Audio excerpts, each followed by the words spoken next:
Kyensooka kulaga abatulaba saagala beerabire nti no as BTM TV team before 5 and the whole management we condemn this act. Tujivumirira nese kuvumirira yenna. That is not the way to treat a woman. That's not the way to treat a lady. Go yagala, go claiming anti omwagala. And bagamba abaganda tosala gwa kawalanga tawulidde gwa kalenzi. So literally awo wagenda okuva obuzibu obunene nnyo. Era fena tukyasinza okubeera nga tuli a little bit confused. Naye lwaki abantu statistics nyingi nnyo ezivuddeyo according to UN women bakoze zi press conference about the same act. Bakyala bannyo bavuddeyo okulwanira bakyala bannaabwe nga olaba Daniel yavayo okulwanira mukyala wa Wizo about the same issue. Ne n'atawulira. Era bagamba asimana n'antawulira asabala gwa bbumba. So katwebuuzeemu lwaki ebintu bino bibeerawo mu kaseera ffenna tutabisuubirira mu bantu betutabisuubirako. First of all baserebu okasi bakosebwa mu nsonga zino ez'okubeera nga ki nga babakuba emiggo babayisa mu mbeera etakola ki etaliiwo. The act of domestic violence abasinga gamba miggo but si miggo gyokka. Okitegedde waliwo psychological torture egendamu ebyo nnyini ebintu ebyo ekikula ky'omuntu yeke nnyini omuntu oyinza omuvuma. That is also part of domestic violence. Okitegedde n'omukuba emiggo wakigenda okugenda omukuba emiggo n'omukuba empi n'omusamba kiba kituuse kwa 100% wekirina okukoma.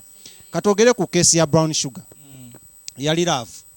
Mulavu mbeeramu up and downs. However tetumanyi mbuno oba baamukubanga oli munyiivu oba baamukuba lwa mukwano. Nawadde njogerako ne bakyali bange aba boda gye mpitira ne baŋŋamba muno abakyala abamu bagamba oba tomukubye talowooza nti omwagala.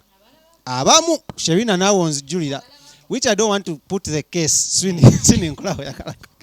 Naye ng'ate ku side y'omukyala amanyiddwa nga Brown Sugar I think ye mu interview nga twagikola yatugamba muno ye yali yeewaayo n'omukwano gwe n'omutima ekijja kijje kane twebuuza lwaki naawo ayinza okuba yafunayo omusajja omulala amubuzaabuza otegedde oba otuuka n'oliko omanyi abantu bano wammanga babuzaabuza abantu actually yose n'oletamu ekintu ky'ababouncer abo Kim ne Kiye story y'ababouncer yaranize over the week basinga bayinza okuba tebagirabye bouncer okuva ku University of Pain bavuddeyo ne bagenda ne bayamba Mr. Kampala mu nsonga ng'ezo okitegera bunyo naye kye twagala tumanye muno waliwo abantu betuyita babouncer waliwo ba heavy lifters ba weight lifters ba bodybuilders okitegedde so bantu banjawulo so gojja sanga oli Uganda wano abasinga bamaliriza bayingidde ekintu kyekimu yes kubanga embeera y'akasente bwetabuka nga toyina omubiri gusa okukolera sente kati ne mubaamu n'abeeyagaliza ekituufu be bamu ku bano betula naffe mu mawulire ojja sanga olinga yakoze ka clip ali ku Facebook ayogera ebintu by'atamanyi because yeegomba Kim yeegomba Smith abeera ku TV